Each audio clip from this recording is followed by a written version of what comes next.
गुलाबी रंग की पतली सी बाजू कट टॉप पसीने से भीगकर उसके देह से चिपक गई थी और उस ट्रांसपेरेंट टॉप के भीतर उसके जिस्म की बारीक बनावट भी साफ साफ दिखाई दे रही थी।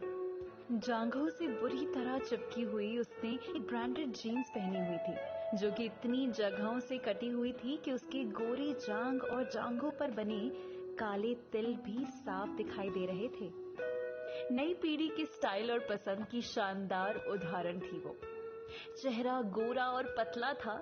गौर करने वाली चीज थी उसके बाएं हाथ के 5 उंगलियों में सोने पर हीरे के मोती लगे 5 अंगूठियां थी, जिससे ये मालूम चलता है कि विशाखा एक रईस खानदान की लड़की है।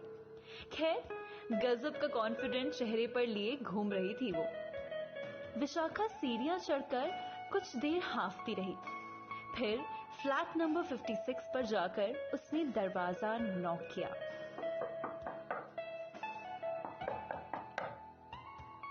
जिसके नेम प्लेट पे लिखा था मिस्टर सिद्धार्थ रॉय। फ्लैट के दरवाजे पर नॉक होने के तुरंत बाद ही दरवाजा एक झटके में खुल गया, जैसे कोई दरवाजे पर पहले से ही खड़ा बेसब्री से विशाखा का ही इंतजार कर रहा था।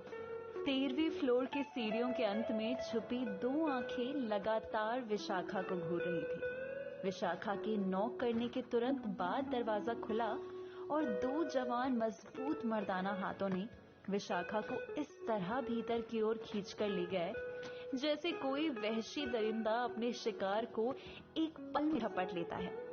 विशाखा के भीतर जाते ही फ्लैट का दरवाजा बंद हो गया। बेडरूम की सफेद चादर, जो कि महज चंद मिनटों पहले ही बिल्कुल सदी हुई थी, अपनी जगह पर टिकी थी। अब उस चादर में अनगिनत सिलवटें पड़ चुकी हैं। पसीने से भीगा गुलाबी टॉप अब सोफे पर उल्टा पड़ा हुआ है। चल रही पंखे की हवा में खुद को सुखाने की कोशिश कर रहा है। जीन्स टॉप और उसके भीतर पहनने वाले तमाम कपड़े कमरे के किसी न किसी कोने में बिखरे हुए हैं। विशाखा की मदहोश सिसकियों से कमरा गूंज रहा है, पर गौर से सुनने पर कमरे के भीतर से मध्यम आवाज में बज रहा एक बेहद रोमांटिक गाना सुनाई दे रहा था। पूरे 1.5 घंटे बीत चुके थे। विशाखा की सिसकियों की जगह अब उसकी खिलखिलाहट सुनाई दे रही थी।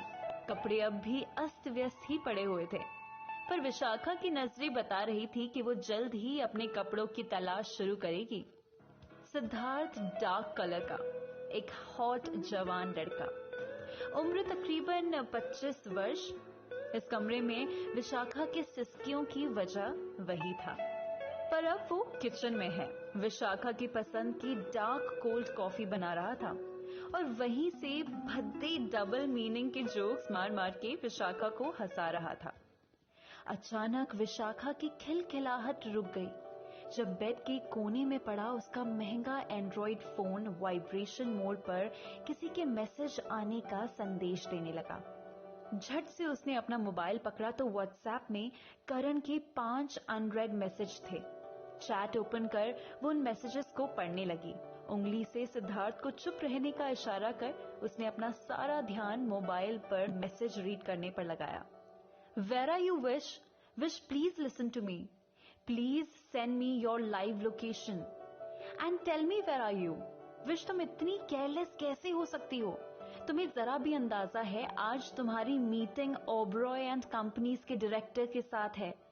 वो आधे घंटे से मीटिंग हॉल में तुम्हारे प्रोजेक्ट का वेट कर रहे हैं।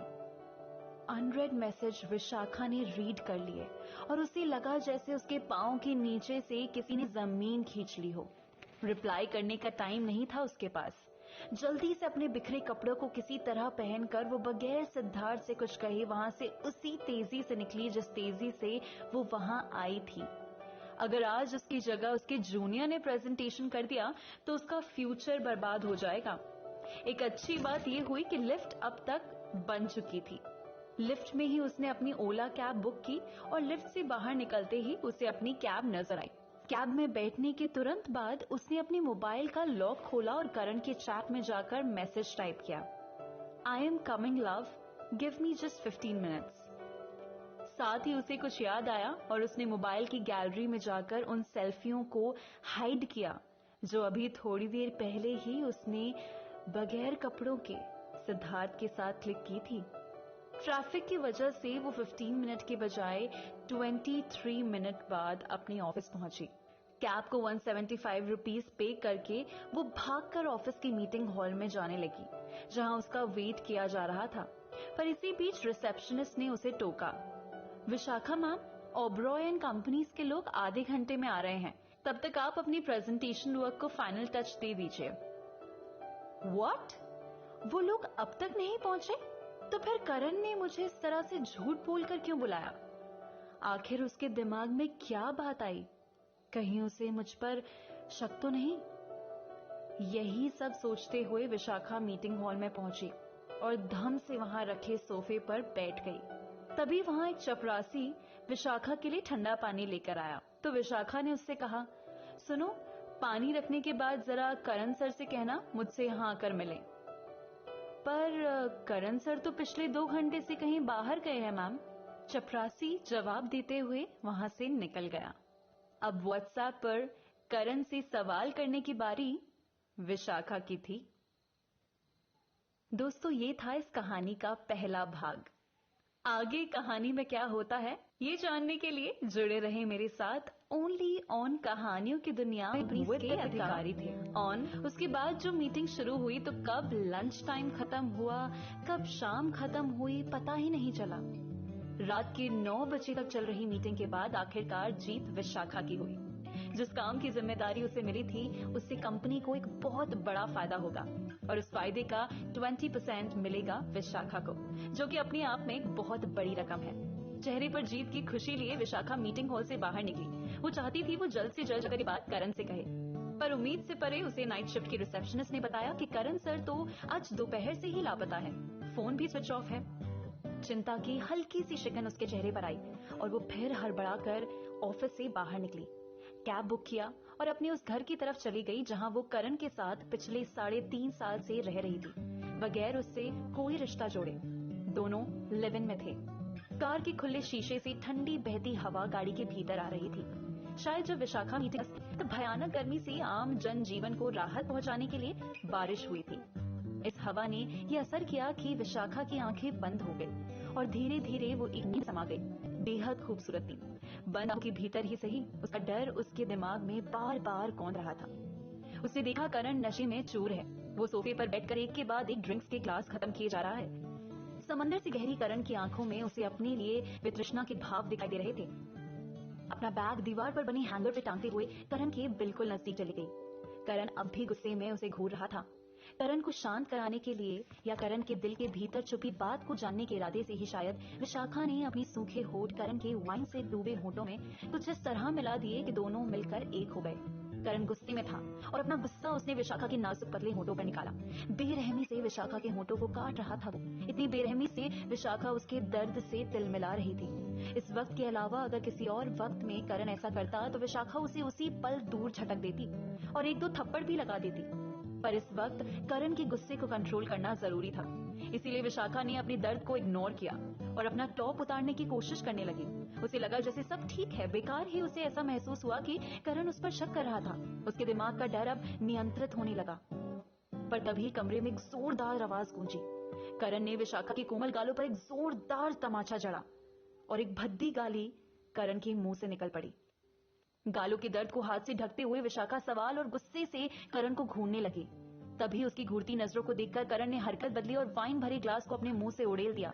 इससे पहले कि गली से होते हुए वाइन पेट तक पहुंचती, करण ने मुंह के भीतर की वो बदबूदार वाइन का पूरा घूंट ही विशाखा के चेहरे पर थूक दिया और इसी के साथ कैब में बैठी विशाखा की नींद हड़बड़ाकर खुल गई। नींद से जागकर भी उसे लगा कि उसके मुंह में वाकई कोई गीला पदार्थ गिरा था। फिर थोड़ी देर बाद उसे समझ आया कि बाहर बारिश फिर से शुरू हो चुकी है और बारिश का पानी ही उसके चेहरे को भिगो कर गया था। अब मुश्किल से और 10 मिनट लगेंगे घर पहुंचने में। कार की खिड़की को बंद कर वो उस बुरे सपने को सोचने लगी। अभी अभी जो गुस्सा उसने सपनों में करण की आंखों में देखा था, वैसा गुस्सा तो उसने आज तक कभी जागती आंखों से भी नहीं देखा। इन 4 सालों में वो बुरी तरह डर चुकी थी और सोच रही थी कि जिस खेल को वो शुरू कर चुकी है उस खेल को जल्द ही उसे खत्म करना होगा। पर दूसरे ही पल उसे सिद्धार्थ की याद आई और वो मुस्कुरा पड़ी। उन अतरंग पलों की याद में वो खो गई जो आज ही दोपहर में उसने सिद्धार्थ के साथ जिए थे। सिद्धार्थ की यादें उसके रोम रोम में छुपी वासना को जगा देती हैं। अंगड़ाई लेते हुए वो उत्तेजित हो जाती है और मुस्कुरा देती है। अभी भी उसने यही किया, पर मोबाइल की स्क्रीन में सिद्धार्थ की पिक पर जब उसने होंठ गड़ाए ही थे कि तभी उसे कैब के पहले कोच में बने बैक मिरर पर कैब बॉय की दो आंखें दिखाई पड़ी जो लालच और हवस में विशाखा को ही घूर रही थी। झट से उसने अपनी आंखें वहां से फेर ली और गैलरी को बंद कर वो व्हाट्सएप पर चली गई। आर्काइव में जाकर उसने सिद्धार्थ की चैट को ओपन किया और एक मैसेज किया, deal is final, I am so happy, कल पार्टी डन, रात में कॉल करूंगी, सोना मत। और इसके साथ ही ढेर सारे किस वाले इमोजी भी। कैब से उतरते और पैसे देते वक्त विशाखा की आंखें फिर एक बार कैब बॉय के वहशी आंखों से टकराई, पर ऐसे ही तमाम आंखों को वो नजरअंदाज कर दिया करती है। अब हर आंखों में वो कशिश तो नहीं ना जो सिद्धार्थ की आंखों में है। मुंबई के एक आलीशान सोसाइटी में करण का अपना खुद का मकान है। विशाखा भी यहीं रहती है करीब पिछले 3.5 सालों से। जब से उसने करण के ऑफिस में जॉब पकड़ी थी उसके 6 महीने बाद ही उसने करण के दिल में और उसके घर में अपनी जगह बना ली। बेइंतहा चाहता है उसे करण, इस बात से खुद पर नाज करती है विशाखा। खैर, घुप अंधेरे में डूबा घर। उसे लगा कि करण अब तक घर आया ही नहीं, न जाने कहाँ है। हालांकि उस भयानक सपने के बाद उसे करण से डर भी लग रहा था और वो चाह रही थी कि करण से उसकी मुलाकात आज ना ही हो।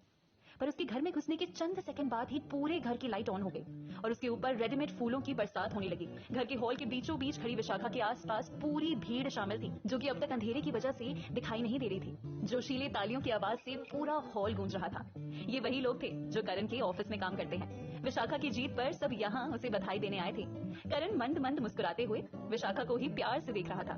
छोटी सी पार्टी की पूरी तैयारी उसने अकेले की थी।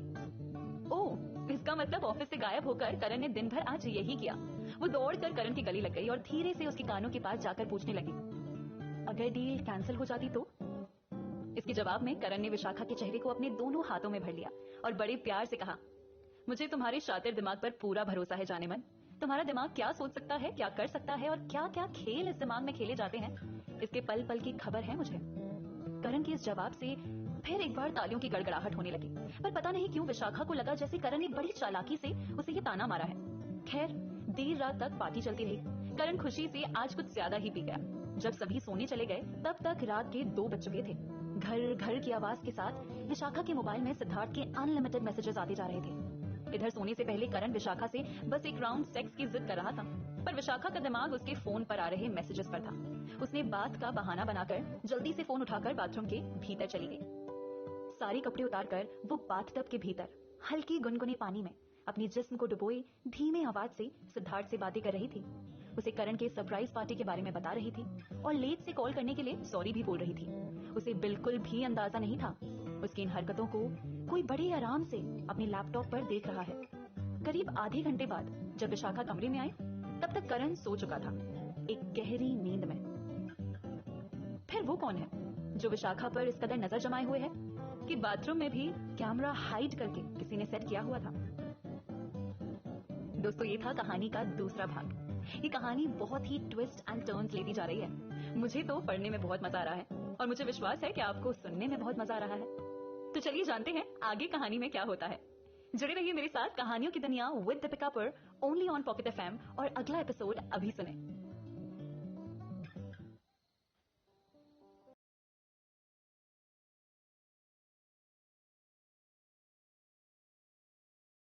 के ख्यालों में विशाखा की रात गुजर गई। सुबह उसकी नींद करण की आवाज से खुली। बेड पर बैठे बैठे वो किसी से फोन पर बात कर रहा था। लाबोनी कहकर किसी को संबोधित कर रहा था। शायद किसी नए स्टाफ से बात हो रही थी। विशाखा उठकर वॉशरूम चली गई। थोड़ी ही देर बाद करण ने वॉशरूम के दरवाजे पे से विशाखा को जल्दी तैयार होने को कहा और उसके साथ किसी से मिलने जाना है इसकी जानकारी दी। नए नए मिले प्रोजेक्ट पर काम करने का आज पहला दिन था विशाखा के लिए।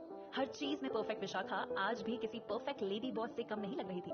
उसने ब्लैक कलर का एक वन पीस टॉप पहना है, हाथ में ब्रांडेड घड़ी है जो कि करण ने ही उसे पिछले महीने यूरोप टूर से लौटते वक्त लाकर दी थी। ब्लैक सनग्लासेस और सबूतगी से बंधे बाल, वाकई विशाखा की पर्सनालिटी देखने लायक है। करण के ऑफिस की हर महिला स्टाफ विशाखा की किस्मत पर जलती है। एक तो इतना हैंडसम, फिट, डैशिंग, इतने बड़े बिजनेसमैन का साथ, ऊपर से जिस्म के हर अंग से बहती उसकी सुंदरता। मर्द तो मर्द, लड़कियां भी उसे देखकर देखती ही रह जाती हैं।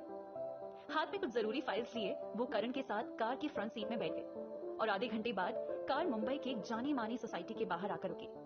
करण ने विशाखा को बताया कि यहाँ लावण्या का घर है, वही लावण्या जिससे सुबह फोन पर करण लाबोनी कहकर बात कर रहा था। खैर, इतने बिजी स्केड्यूल के बावजूद लावण्या से अलग से मिलने के लिए टाइम निकालने के पीछे की क्या वजह हो सकती है वो विशाखा नहीं समझ पाई। खैर, ये तो उससे मिलकर ही पता चलेगा। लावण्या को देखकर विशाखा भी चौंक गई। इतनी सुंदर, इतनी प्यारी लावण्या जिसे देखकर ही उसे लाबोनी कहकर पुकारने का ही मन करता है। सुनहरे लंबे बाल, बड़ी बड़ी आंखें जिन पर काजल लगा हुआ है, हल्के हरे रंग का एक चूड़ीदार सूट पहने वो किसी पवित्र देवी की तरह सुंदर है। जिस वक्त विशाखा की नजर लावण्या पर पड़ी थी उस वक्त लावण्या अपनी लैपटॉप पर कुछ काम कर रही थी। विशाखा को देखकर उसने झट अपने लैपटॉप को दूसरी तरफ मोड़ दिया। लैपटॉप की स्क्रीन पर 16 लाइव कैमरा चल रहे थे। खैर, बहुत गर्मजोशी से मिली थी लाबोनी उन दोनों से। बातों बातों में करण ने बताया कि लाबोनी और करण +2 से ग्रेजुएशन तक क्लासमेट रहे। लाबोनी टेक्नोलॉजी साइंस की स्टूडेंट थी और करण अकाउंट्स का, पर लाइब्रेरी और कैंटीन में दोनों अच्छे दोस्त थे। ग्रेजुएशन के बाद लाबोनी अमेरिका के IT रिसर्च सेंटर में ट्रेनिंग के लिए चली गई, पर हर तरह का ज्ञान बटोरने की चाहत रखने वाली लावण्या को अब किसी बड़ी कंपनी को और किसी शानदार प्रोजेक्ट्स को कैसे हैंडल करना है ये सीखना है। इसीलिए लावण्या ने करण से कांटेक्ट किया और करण ने भी इसके लिए सहमति दे दी। करण चाहता है विशाखा को मिले इस नए प्रोजेक्ट में लावण्या उसकी पर्सनल असिस्टेंट बनकर उसके साथ काम करे। इसमें कोई दिक्कत विशाखा को भी नहीं थी, बस एक बात उसे नहीं जच रही थी। वो चाहती थी इस प्रोजेक्ट में कोई पहले से सीखा हुआ लड़का हो, ताकि वो दिन हो या रात किसी भी वक्त विशाखा के कॉल पर उसके साथ काम करने के लिए तैयार रहे। पर लावण्या एक लड़की है, तो जाहिर सी बात है देर रात तक वो विशाखा के साथ नहीं रुक सकती। करण जैसी चाह ही रहा था कि विशाखा ये बात रखे। उसने तुरंत इसका जवाब दिया, विश, लाबोनी इस पूरे प्रोजेक्ट के दौरान हमारे साथ उसी घर में रहेगी और तुम्हारे साथ दिन रात काम करेगी। खैर, सारी बातें क्लियर होने के बाद विशाखा और करण ऑफिस के लिए निकले और लाबोनी 1 घंटे के बाद पहुंचेगी। लाबोनी के ऑफिस पहुंचने के तुरंत बाद विशाखा को ये समझ आ गया कि लाबोनी किसी से कम नहीं। काम सीखने की एक जबरदस्त ललक उसने लावण्या के भीतर देखी, जो कि विशाखा के लिए फायदेमंद बात थी। बस एक बात थी जो उसे परेशान कर रही थी। लावण्या घर पर जिस लैपटॉप में काम कर रही थी और विशाखा को देखते ही उसने लैपटॉप को हड़बड़ाकर पीछे घुमा दिया था, पर साइड में बने उस मिरर पर विशाखा उस खुले हुए लैपटॉप का 20% हिस्सा देख पा रही थी, जिसमें किसी कैमरा की लाइव रिकॉर्डिंग चल रही थी। पता नहीं क्यों वो लोकेशन विशाखा को करण के हॉल के एक हिस्से की दिखाई पड़ी। वो तब से कुछ सवालों से जूझ रही है, पर ये बात वो लावण्या से डायरेक्ट तो नहीं पूछ सकती। खैर, उसे उम्मीद थी कि लावण्या के साथ काम करने के दौरान वो जरूर इस बात से पर्दा उठाएगी। लावण्या का पहला दिन खुश नजर आ रही थी। शाम में वो तीनों एक साथ घर जाने वाले थे, पर विशाखा ने किसी फ्रेंड से मिलने का बहाना बनाकर लाबोनी और करण को घर भेजा। करण अच्छे से जानता है कि विशाखा जैसी लड़की की कोई फीमेल फ्रेंड तो नहीं हो सकती। तरक्की के रास्ते पर बहुत आगे जाने की ख्वाहिश लिए तो विशाखा ने अपने रूढ़िवादी परिवार को भी त्याग दिया। चंडीगढ़ से भागकर मुंबई आए उसे शायद 7 साल हो गए हैं। इन 7 सालों में उसने एक बार भी मुड़कर पीछे नहीं देखा, बस आगे बढ़ती रही। उसके पास समय ही नहीं कि वो किसी से दोस्ती करे। उसने पैसों के अलावा कभी किसी को नहीं चुना सिवाय करण के, ऐसा करण को लगता है। इधर विशाखा करण की दूसरी कार लेकर सिद्धार्थ की बोली जगह पर जाने लगी, जहाँ पिछले 2 घंटे से सिद्धार्थ विशाखा का ही इंतजार कर रहा था। सिद्धार्थ की एक झलक ने विशाखा के जिस्म के भीतर की सारी थकान दूर कर दी और विशाखा एक नाजुक जान मासूम सी प्रेमिका की तरह जाकर सिद्धार्थ के गले लग गई। ये वही पल है जिन्हें विशाखा दिल खोलकर जीना चाहती है। पर सिद्धार्थ बहुत नाराज नजर आया उसे। 5 स्टार होटल में बैठा सिद्धार्थ अब तक 5 कप कॉफी का ऑर्डर दे चुका था और पी चुका था। विशाखा उसे मनाती रही, पर सिद्धार्थ हर बार टेढ़े जवाब देता रहा और उन जवाबों को सुनकर विशाखा के भीतर एक अजीब सा दर्द हिलोरे मारने लगा। वो सोच रही थी 2 महीने पहले तक उसकी लाइफ में सिद्धार्थ के लिए कोई जगह नहीं थी, पर अब सिद्धार्थ उसके वजूद में ऐसे समा गया है जैसे वो उसके बिना खुद को सोच ही नहीं पाएगी। खैर, सिद्धार्थ को ना मानना था और ना वो माना। विशाखा ने सिद्धार्थ को उसके फ्लैट तक ड्रॉप किया।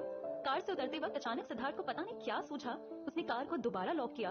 काली शीशे में छुपी ये कार विशाखा की अब फेवरेट कार बन चुकी थी। सिद्धार्थ विशाखा को खींचते हुए कार के पिछले सीट पर ले गया। विशाखा समझ चुकी थी सिद्धार्थ का गुस्सा अब ठंडा पड़ चुका है। वो भी सिद्धार्थ के इशारे से बिल्कुल वैसा ही करती रही जैसे सिद्धार्थ चाहता था। काली शीशे के भीतर दोनों ने अपने अपने जिस्म की गर्माहट को शांत किया।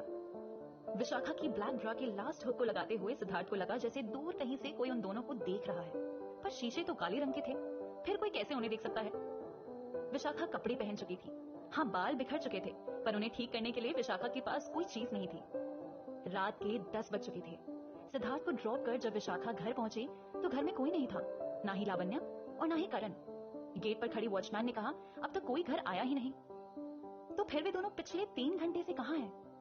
क्या जो खेल छुप छुप कर विशाखा खेल रही है, वही खेल करण खुल्लम खुल्ला खेल रहा है?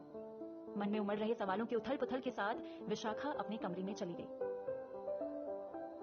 दोस्तों, कहानी का तीसरा भाग अब खत्म हो चुका है।